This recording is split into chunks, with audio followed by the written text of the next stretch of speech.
इस वीडियो में हम सीएपीएफ एसी 2023 में जो इकोनॉमी में क्वेश्चन पूछे गए हैं उसको डिस्कस करेंगे। जो भी आप सीएपीएफ एसी 2024 के एग्जाम्स दे रहे हो ये उनके लिए इम्पोर्टेंट है। आप प्रीवियस ईयर पेपर के कंसेप्ट के पॉइंट ऑफ व्यू से कुछ क्वेश्चन के टाइप के पॉइंट ऑफ व्यू से आपको समझने की जरूरत होती है। प्रीवियस ईयर को बार बार देखने की जरूरत है। इकोनॉमी में प्रॉब्लम ये है कि बहुत सारे क्वेश्चंस जो हैं करंट रिलेटेड पूछे जाते हैं, तो आपको कुछ जो करेंट्स होते हैं, करंट के डायरेक्ट होते हैं, उसको एलिमिनेट कर देना है, बाकी चीजों को देखना है। इसमें देखोगे कि फर्स्ट क्वेश्चन है the focus of second 5 year plan. 5 year plan एक इंपॉर्टेंट पार्ट है जो आप इंडिया जो एनसीईआरटी का क्लास 11th का बुक है उसमें से आप देखोगे कि इंडियन इकोनॉमिक डेवलपमेंट इसमें एक इंपॉर्टेंट चैप्टर ये है 5 ईयर प्लान का। तो इस 5 ईयर प्लान वाले में अब इवन इफ 5 ईयर प्लान खत्म हो चुका है, 5 ईयर प्लान जो है 31 जो मार्च 2017 तक चला और इसके जगह नीति आयोग जो है नीति आयोग आ गया वो 1 जनवरी 2015 से। In spite of that history के पॉइंट ऑफ व्यू से, अंडरस्टैंडिंग के पॉइंट ऑफ व्यू से हमें जानने की जरूरत होती है क्योंकि ये हमारे सिलेबस में है, ये हमारे बुक्स जो हमें पढ़ना है उसमें अभी भी चल रहा है। तो इस वजह से पहला यदि देखोगे तो ये सेकंड 5 ईयर प्लान के बारे में कहा। सेकंड 5 ईयर प्लान को पीसी महालनोबिस प्लान भी कहा जाता है। तो फर्स्ट इसमें है establishment of self reliance and self generating economy with emphasis on agriculture. तो ये आपका जो है ये फर्स्ट 5 ईयर प्लान में किया गया था क्योंकि जब इंडिया आजाद हुआ तो सबसे बड़ी प्रॉब्लम हमारे पास फूड क्राइसिस था। तो 1951 से लेकर के 1956 तक जो फर्स्ट 5 ईयर प्लान चला उसमें हमने फूड का एग्रीकल्चर पर फोकस किया। सेकेंड आपका है रैपिड इंडस्ट्रियलाइजेशन, इसको हैरोडोमर प्लान भी कहते हैं, Harrod Domar model. Rapid industrialisation with emphasis on the development of basic and heavy industry. यह सही है। जो हमने सेकेंड यही आपका आंसर हो जाएगा। सेकेंड 5 ईयर प्लान में हमने ये किया कि आधारभूत और भारी उद्योग, क्योंकि इंडिया में ही हम प्रोडक्शन स्टार्ट करें तो जब तक आपके हैवी प्लांट मशीनरी नहीं होगी तो आप कैसे प्रोडक्शन करोगे। तीसरा जो है removal of poverty and attainment of self reliance, ये आपका 5 ईयर प्लान में फिफ्थ 5 ईयर प्लान में किया गया था। फिफ्थ 5 ईयर प्लान में आपका किया गया था। जो डी है acceleration of food grain production and increase in employment opportunity and overall productivity, ये आपका सेवेंथ 5 ईयर प्लान में किया गया था। ठीक है, तो ये आपका बी इसका आंसर हो गया। सेकेंड आपका जो है and Indian business person by share in a British car company, this transaction will be reflected in. तो ये जो कह रहा कि एक इंडियन बिजनेस पर्सन है वो शेयर खरीदता है ब्रिटिश कार कंपनी में, इसका मतलब क्या है कि आप इन्वेस्ट कर रहे हो बाहर। तो दो चीजें हैं, एक आपका बैलेंस ऑफ पेमेंट आपने सुना होगा। बैलेंस ऑफ पेमेंट का मतलब होता है कि जो इंडिया या किसी कंट्री का जो हमारा आउटसाइड ट्रांजैक्शन होता है, तो बैलेंस ऑफ पेमेंट को हम दो भाग में बांटते हैं। एक आपका होता है बैलेंस ऑफ ये आपका करेंट अकाउंट और एक आपका capital account. Current account by directional होता है। बाय डायरेक्शनल का मतलब है कुछ आपने दिया और कुछ लिया, इन द सेंस जैसे इसमें से अलग अलग होता है। एक आपका होता है बैलेंस ऑफ ट्रेड।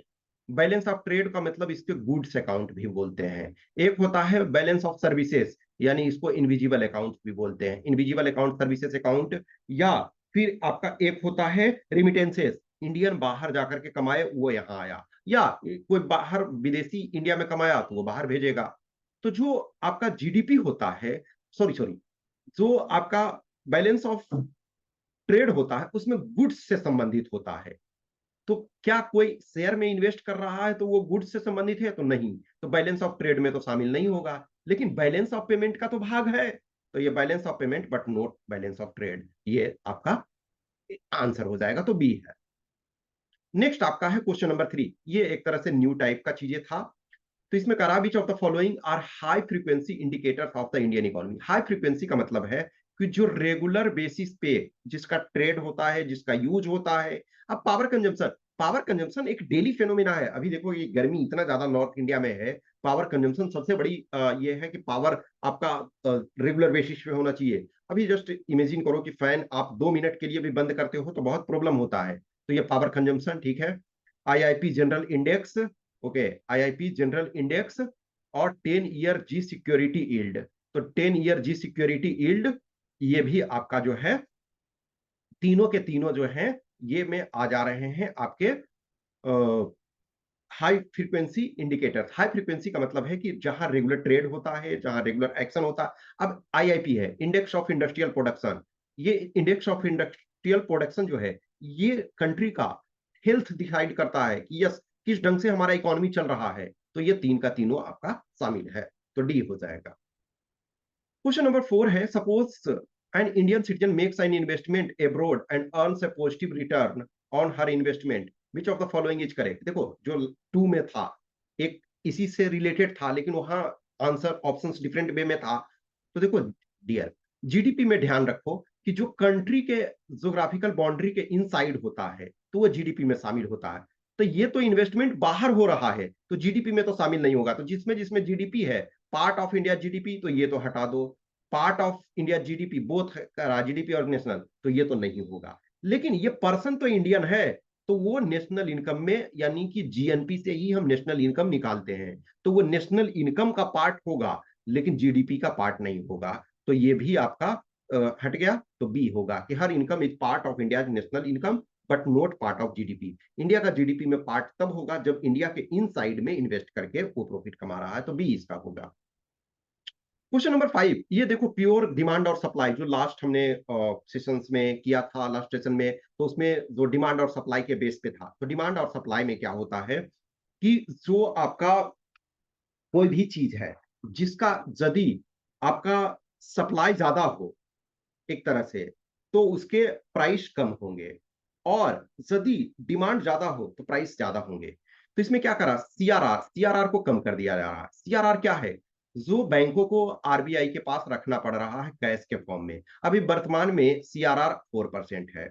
अब let us take for example 4% से इसको 3% कर दिया जाए, तो बैंकों के पास अधिक मनी रहेंगे। तो जब अधिक मनी रहेंगे तो बैंक अधिक लोन देंगे, तो मनी क्या होगा, मार्केट में सर्कुलेशन बढ़ेगा तो इंक्रीज होगा। ये सिंपल सा चीज है, डिमांड और सप्लाई पे समझोगे तो। क्वेश्चन नंबर 6 है, using the code given below identify the type of farming on the basis of given characteristic. करा the produce is consumed entirely और mainly by the family who work in the field on the land या on the land, ठीक है, और tend the life stock. यानी कि उपज का उपभोग पूर्णतः या मुख्य रूप से उस परिवार द्वारा किया जाता है जो कृषि करते हैं या पशुओं का पालन करते हैं। If A small surplus is produced it may be sold और बार्टर्ड। बार्टर का मतलब है कि गुड्स से गुड्स आप एक्सचेंज कर रहे हो। It is generally a small scale and labour intensive with little और नो टेक्नोलॉजिकल इनपुट। तो ये सारे के सारे सब्सिस्टेंस है, यानी निर्वाह, जो इंडिया के जो स्मॉल एंड मार्जिनल फार्मर हैं यही करते हैं।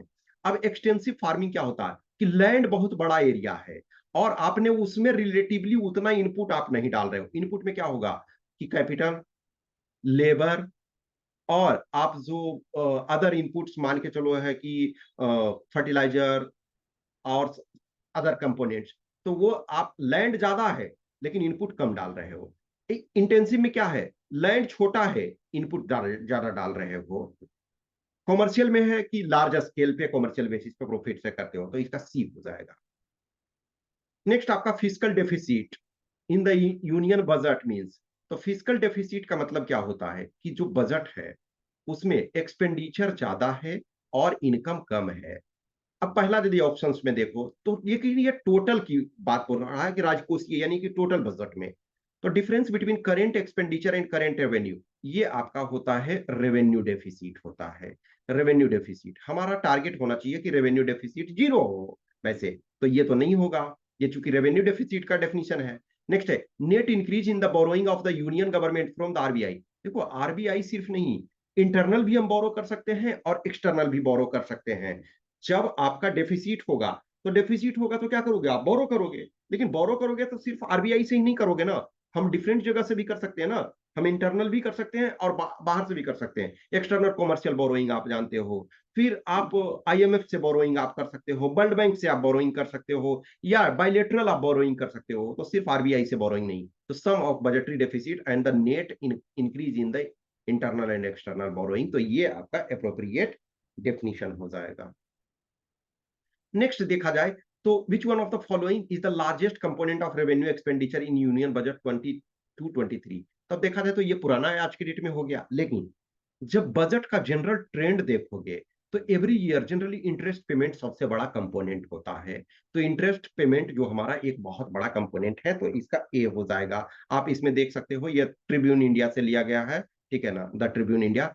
अब इसमें से देखो, ये इनकम है और ये आपका एक्सपेंडिचर है। एक्सपेंडिचर में देखोगे कि इंटरेस्ट पेमेंट क्या है, 20% है। डिफेंस क्या है, 8%। सब्सिडी क्या है, 8% है। सेंट्रली स्पॉन्सर्ड स्कीम 9% है।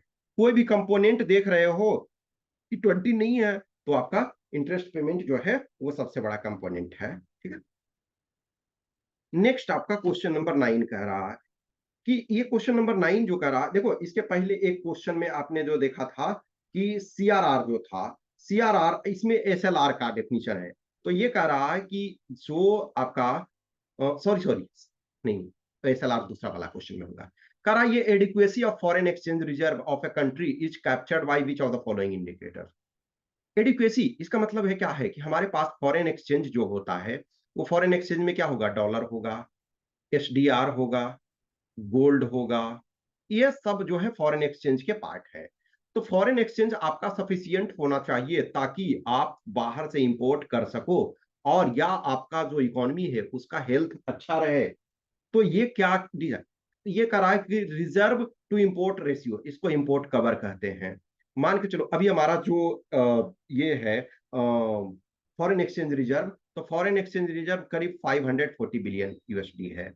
इसका मतलब क्या है, हम एक एक साल से करीब अधिक का इंपोर्ट कवर हमारे पास है। तो ये भी इंडिकेटर एक है।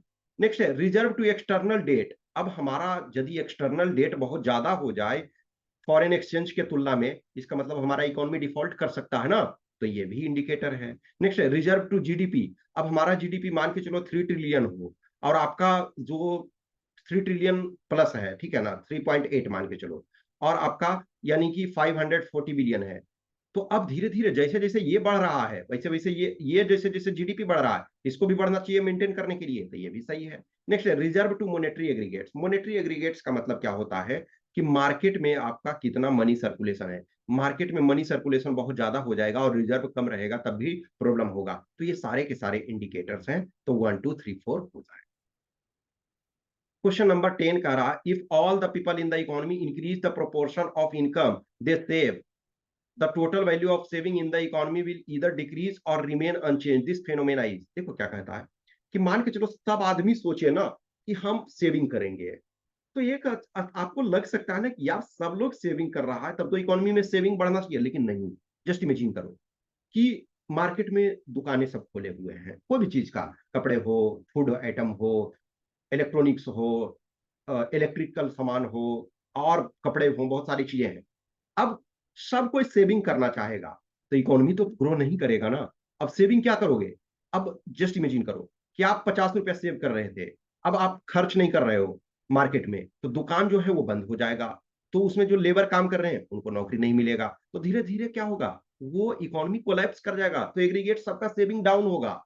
तो उसको क्या कहते हैं, पैराडॉक्स ऑफ थ्रिफ्ट, मितव्ययता का विरोधाभास। क्राउडिंग आउट क्या होता है, क्राउडिंग आउट का मतलब क्या होता है, गवर्नमेंट एक्सपेंडिचर यदि अधिक कर रही है तो प्राइवेट सेक्टर के लिए इन्वेस्टमेंट के लिए कम होगा।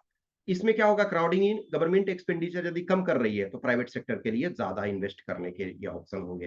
पैराडॉक्स ऑफ प्रोस्पेरिटी का मतलब क्या होता है कि हम इकोनॉमिक डेवलपमेंट तो करते हैं, तो इकोनॉमिक डेवलपमेंट करते हैं तो हम क्यों, खुशहाली के लिए कि हमें अच्छा हो, लेकिन इकोनॉमिक डेवलपमेंट यदि हम अदर पर्यावरण और बहुत सारे कंपोनेंट को कंसीडर नहीं करते हैं, तो वो नुकसान ज्यादा होता है। जैसे अभी क्या हो रहा है, हम पेड़ पौधे नहीं लगा रहे हैं ज्यादा, जैसे बिहार यूपी ये सब में, नॉर्थ इंडिया में पेड़ बहुत कम है। अब क्या हो रहा है, गर्मी के मौसम में इतना ज्यादा गर्मी पड़ रहा है, तो हम तो अच्छाई के लिए हम एसी लगा रहे हैं, लेकिन वो तो नुकसान हो रहा है। तो ये पैराडॉक्स ऑफ प्रोस्पेरिटी होता है। आपने चारों देख लिया। क्राउडिंग इन, क्राउडिंग आउट का मतलब है गवर्नमेंट यदि ज्यादा इन्वेस्ट कर रही है तो प्राइवेट सेक्टर को कम मौका मिलेगा।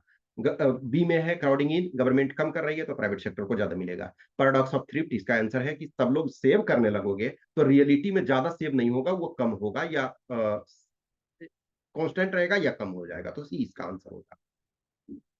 हाँ देखो, ये वाला एसएलआर का था, एक सीआरआर हमने पहले देखा था, ये एसएलआर का है। The banks are required to maintain a certain ratio between their cash in hand and total assets, this ratio is known as. तो इस रेशियो के क्या कहते हैं, देखो क्या होता है, कि बैंक सीआरआर तो है वो आरबीआई के पास रखती है, तो ये तो नहीं होगा, वो सीआरआर जो आरबीआई के पास रखती है, लेकिन बैंक को अपना लिक्विड फॉर्म में रखना पड़ता है। तो या तो कैश के फॉर्म में रखे, कैश इन हैंड का मतलब एकदम नहीं होता सिर्फ करेंसी। जनरली जो क्या होता है, कैश इन हैंड का मतलब होता है कि लिक्विड कैपिटल आपको लिक्विड रखना है। तो वो लिक्विड में क्या होता है, करेंसी भी हो सकता है, गोल्ड भी हो सकता है, गवर्नमेंट का भी हो सकता है, तो उसको एसएलआर बोलते हैं, स्टैट्यूटरी लिक्विडिटी रेशियो। ठीक है, तो ये आपका बी हो जाएगा। क्वेश्चन नंबर 12 है, मिलेट से संबंधित दो क्वेश्चन आपके पूछे गए हैं। ठीक है, कंसीडर द फॉलोइंग, क्योंकि 23 जो था इंटरनेशनल ईयर ऑफ मिलेट्स था, घोषित किया गया था यूनाइटेड नेशंस के द्वारा, और ये इंडिया का ही ट्राई था, इंडिया ने ही ये इसको कोशिश किया था। तो millets are often refer to as climate resilient crop because they can grow on arid land with minimal input and maintenance. Yes, ये सही है। इसमें से तो ये आपका millets are a good source of mineral, dietary fibre, antioxidants and protein. Yes, ये सही है। Millets including sorghum account for less than 3% of the global grains trade. ये भी करंट का, एक्चुअली देखो इंटरनेशनल ईयर ऑफ मिलेट्स था, तो इसके बारे में हमें जानना था। अब ये उस ईयर में तो आपको जानना ही होगा, तो इस पॉइंट ऑफ व्यू से डी सही है। ये भी देखो मिलेट का है। अब इसमें से देखो ये वाला क्वेश्चन टफ था, टफ बहुत था कि ऑप्शंस की ब्यूटी के कारण which of the following statements about ragi crop grown in India is correct। तो देखो it is a millet crop grown in dryer part of south India. तो सिर्फ होता ना साउथ इंडिया ओनली, तब ये गलत हो सकता था, अदरवाइज ये तो ओनली साउथ इंडिया नहीं है, साउथ इंडिया में मेनली एक तरह से। It is a rabi crop, ये रबी क्रॉप नहीं होता, खरीफ होता है, तो इस कारण से ये गलत हो गया। It is a rainfed crop, तो देखो यहाँ तो है, लेकिन red light black and Sandy, नहीं सैंडी लोमी सॉइल में ये जनरली ये लोमी सॉइल में नहीं होता है, ठीक है ना, दोमट मिट्टी में ये नहीं उतना। It is grown between 20 degree Celsius and 30 degree Celsius of temperature and 50 to 100 ये। अब देखो इसमें भी ये भी क्लोज आपका हो सकता है, तो अब मेरे अनुसार ये होना चाहिए। अब यूपीएससी पर डिपेंड करता है, क्योंकि ये भी कंडीशन आप साउथ इंडिया वगैरह का कंडीशन लो, लेकिन रेनफॉल चूंकि ये 100 सेंटीमीटर, तो ये पॉइंट ऑफ व्यू से देखो कि मान के चलो कि रेनफॉल वाला के कारण ये गलत होगा, तो मोस्ट अप्रोप्रिएट आंसर ए होगा। बट फाइनल यूपीएससी इसको डिसाइड करेगी, लेकिन तो वट एवर बेस्ट पॉसिबल है वो उसके अनुसार ये होगा। इसमें लास्ट क्वेश्चन है, ये भी करेंट का था, क्योंकि ना इसको 23 में ही नवरत्ना का दर्जा दिया गया, तो अब इसमें तो कुछ नहीं कर सकते हो, आप जानते हो तो जानते हो। तो ये जो है रेल विकास निगम लिमिटेड है, इसको आपका नवरत्ना पीएससी किया गया। तो महारत्ना आपके पास अभी जो इंडिया में है वो 13 है, और 13 है महारत्ना, और जो अभी के अनुसार है 16 नवरत्ना है।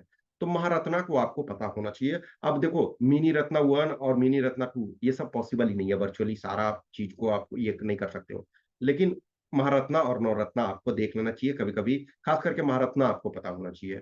तो ये 14 क्वेश्चंस था, और आगे और चीजों को डिस्कस करेंगे। कुछ भी क्वेश्चंस क्यूरी डाउट्स होता है तो आप कमेंट बॉक्स में कमेंट करना। Okay, thank you.